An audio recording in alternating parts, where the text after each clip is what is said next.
After writing the dictation, press the like, share, comments and bell icon in this channel. Legal dictation at the speed of 100 to 110 words per minute. Get ready. Start. The writ petition was filed by the appellant on the ground that his father, who was working as constable, was untraceable and his whereabouts were not known. And the writ petition was filed by the mother of the appellant, in which the court observed that since whereabouts of the father of the appellant are not known for last 7 years, therefore the concept of demand, death of the father of the appellant could be invoked to the case in hand. Accordingly, there was a direction of the court directing for payment of service benefits of the father of the appellant to his mother. It was also contended in the writ petition filed by the appellant that, having received the said benefit, now a right has accrued to the appellant to seek for a compassionate appointment in the light of the rules applicable.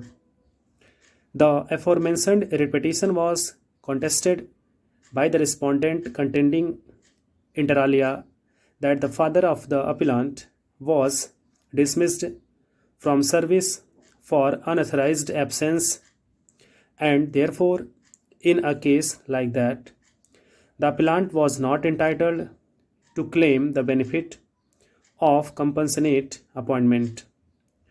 The writ petition was also opposed by the respondent on the ground that the rules as applicable did not permit any compassionate appointment in favor of a person like the appellant, and therefore no such benefit could be given in favor of the appellant.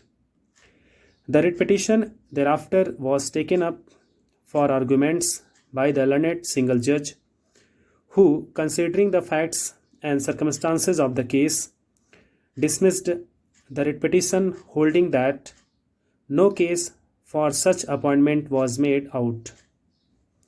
Being aggrieved, the appellant filed a second appeal before the division bench of the Allahabad High Court. The said special appeal was taken up for consideration, and by impugned judgment, an order dated 28th August 2002, the division bench dismissed the appeal, holding that there was no scope to interfere with the order of the learned single judge. Still, being aggrieved by the said order, present appeal is filed, in which leave was granted.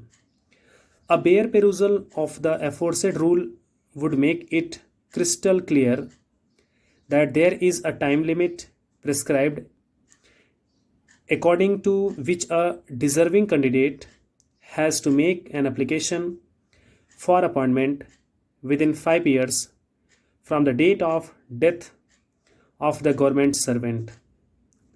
Admittedly, the father of the appellant was untraceable from 1981. Without entering into and deciding the issue as to whether employment on compassionate ground could be asked for in a case of deemed death under section 108 of the Evidence Act, even if we assume for the sake of argument that it can be so demanded and asked for, such a right should and could have been exercised in the year 1988, and computing the period of 5 years therefrom, the period of limitation for making an application for employment in the case of the appellant expired in the year 1993. The very concept of giving a compassionate appointment is to tide over the financial difficulties that is faced by the family of the deceased due to the death of the earning member of the family. Thank you so much.